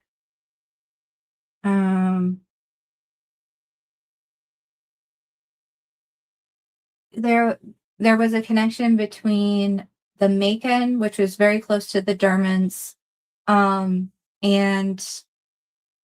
Indiana in 2019. So yeah, but that's not it. I just correcting skip sensitive compartmented information facility. Skip sensitive what is that pertinent? Because that sounds pretty relevant. Oh, and then I was just asking about the Greek mythology about Athenia.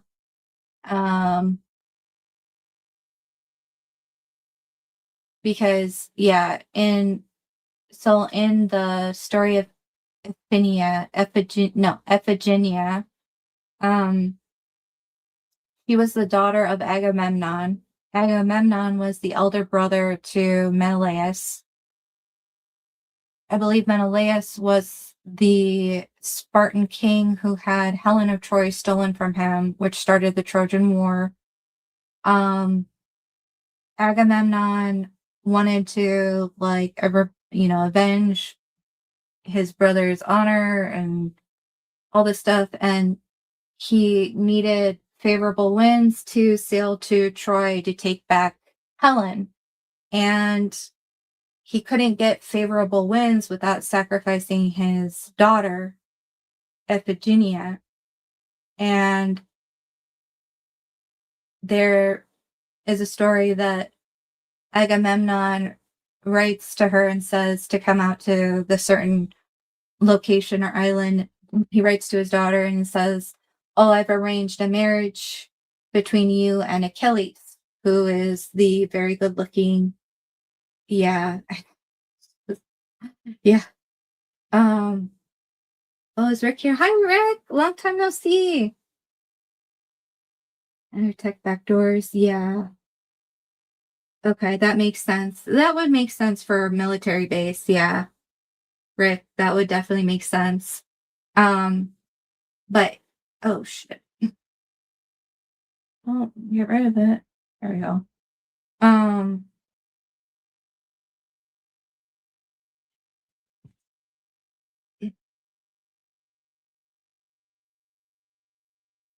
yeah. Hi, good to see you.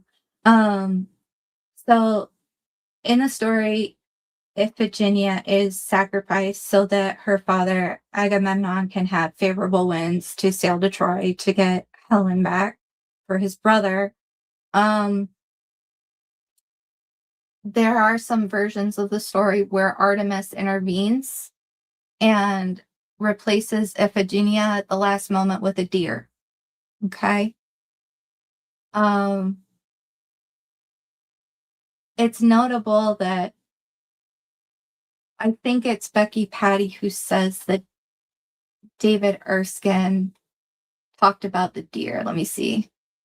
Becky Patty said that David Erskine was the one who found the two girls and that he said there were two deer there when he looked up at them, but that's never been confirmed from David Erskine. It's just something that's become kind of myth in Delphi. I don't know if that's true. I don't know if that's true now. He hauled KK to Skip at Grissom. That would make sense, pertinent. Yeah. Between what you and Rick were saying, that makes a lot of sense. Um, so and the fact that Iphigenia was lured out to the place where she is then sacrificed by the promise of a young man, a young, handsome warrior man, it does make the story pretty relevant, right? So,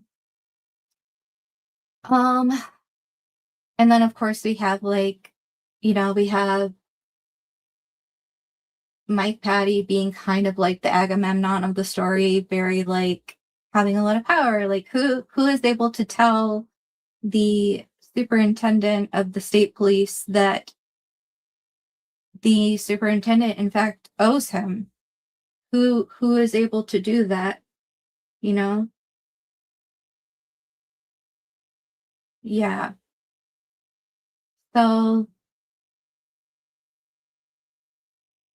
and then for Holman to say like I'll have to go back and get it again, but for Holman to say like, that oh they definitely were going out to meet someone that day, and I'll have to find it exactly for ChatGPT so that it doesn't, because it's always like, oh, you didn't say it perfectly. You got to get the exact quote. So, yeah, but I basically just wanted to show you what the ERI was. I thought that was really interesting and that it was a contractor's name, the contracting company's name for the military. It developed that technology in 2003. I think that's it. Mm. Oh, I asked if there were other instances of girls getting sacrificed that were as well known as the Iphigenia tale. Um, Jeff's daughter, Jeff Jephthah's daughter from the Hebrew Bible, Judges 11. Jephthah vows that if God gives him victory in battle, he will offer up whatever comes first out of his house when he returns. He wins, comes home, and his only daughter comes out to greet him. He fulfills the vow and sacrifices her. Probably the strongest biblical female, parallel to Iphigenia. There's a Polyxena, Trojan princess, daughter of Priam and Hecuba. After Troy falls, the ghost of Achilles demands that Polyxena be sacrificed at his tomb, and she is killed there. Euripides makes this a major part of Hecuba. She's particularly interesting because the Achilles connection returns, although here Achilles is no longer the innocent name used to lure Iphigenia. His dead spirit is associated with the demand for another young woman's sacrifice. That sucks. He's fun.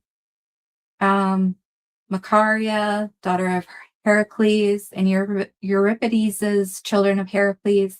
An oracle says that a noble maiden must be sacrificed for the army to win.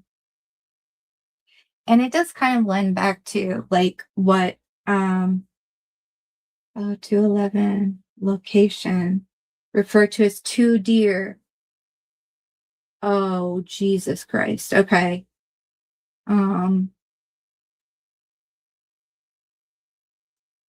Here.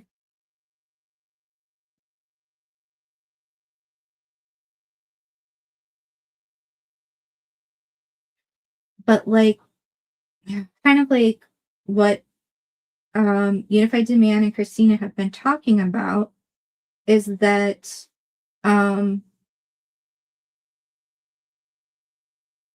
it in a sense it does feel like a dispute, some sort of like something happened, we're making a point, or we're leaving a message, we're making our mark, I don't know, it feels that way, right? But it feels like it might have happened even sooner just because I can't get over the 4th of February. So, but yeah, I need to write that down. Location referred to as two deer. That's so weird. And then for Kelsey to go back in one of the interviews and say that like she had found a geocache that Libby had left for her. Do you guys know when that is? Okay, have a good appointment. Because that was really weird. Geocache that Libby leaves.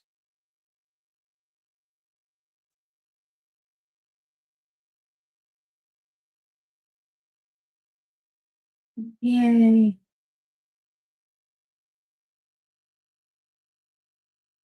Okay.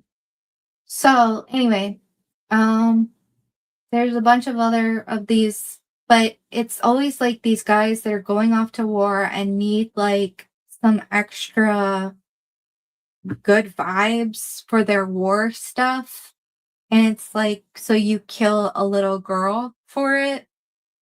It's kind of like, well, no wonder it it sounds like some of them work out. I don't know. That's just weird though. It's just weird to like kill a little girl for victory in battle, you know? Yay. But single words pertaining to the case and see if it tells the story. That's a good idea. Yeah. But yeah, if you guys aren't already subscribed to the Unified Demand and It's a New Day, please go subscribe. Watch our stuff. I'm pretty sure, like, hopefully the live from last night will be up, the first half, the first portion. And then also to Hey Christina's channel. Definitely also check out her community posts too. She's got a lot of good stuff. Yeah. But, um, yeah, this whole thing was kind of a rabbit hole, and I'm sure once I put out the 2019,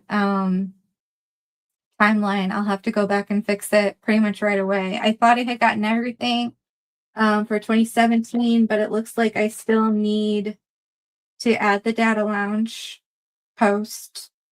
Um, Julie Melvin's, video and footage possibly getting incorporate well, just that it's there, it's made around that time because I do think that whoever made the BG video, I think they took snippets from it.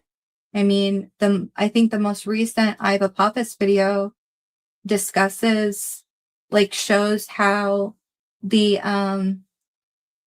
not the chemtrails, but like the not chemtrails, what are they called? They're like jet trails, when you're when planes fly across the sky, like they leave those trails and stuff, and that he matched them up. And I think they're even using some of Julie's words and putting it in there in the same way that I think they used James Renner's guys in the New Day, It's a New Day, Unified Demand video where Kelsey's at the Blue Moose. And again, I like, if that is the case, like, I want to know what the psychological point of it is. Because to me, I guess maybe it's easier than having to, like, construct everything from the beginning. But and so that you already have it, but, like, did they like, did they really think that, like, Julie's voice would pass as as Libby's, you know?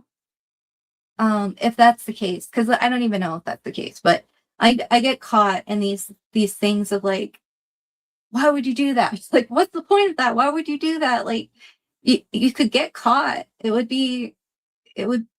I don't know. I don't know. So, but yeah, that's about all, guys. Contrails, thank you. Who's your daddy? The things in the sky. They like look like, you're sketching on the sky. You need the hand motions, right? So, um, yeah, it was kind of a long one, guys. If you think of anything from 2019 that I missed, and it was kind of like, yeah, it's kind of all over the place, so I apologize, but the things that yeah, it's good to see everyone. It really is. Thanks, guys, for showing up, for listening, for always being awesome. Um, yeah, Julie, I've never personally talked with Julie. Um, but yeah, I don't even have a chance of, like, knowing a fraction of a lot of the stuff that has transpired. I can't even find, wow, that's a long story too. So thank you, guys. Yes. Excellent pick of chemtrails. Okay, cool. Yeah. Hopefully I will have up the 2019 timeline sometime soon. Um, this is kind of more the busy part of the year for me. I have like 220 little ornaments to make before mid October. So got to get that going. And but yeah, like, this was really fun. I'll probably see a lot of you guys in, like, Unified Demands chat potentially, or the comment sections. And um yeah, if you guys think of anything, because there was one thing in 2019 that I was like, oh, that would have been really good. And I think it has to do with the geo fencing, but I can't remember now. So when's the next one? I don't know. Oh, okay, Aries. Thank you. Yes, that would be fantastic. Um, Yay. Good to see you, Gemma. Yeah, great people in the chat as always. You guys are wonderful to me. Thank you. And to each other too. Um, Yeah. I'll probably if I remember it, I will either put it in the description, I will pin it, or I will make a community post. And yeah, it was good to see you, old more. One update at a time. That's true. Yeah. Yay. Okay. Well, you guys have a good evening. I need to sit out of this. How do I get? How do I- Oh yeah, please don't forget to like and subscribe. Where's my hmm? And yeah, I will see you guys real soon, hopefully. Hopefully. Hopefully you don't get too busy. So thanks for coming. Have a good night.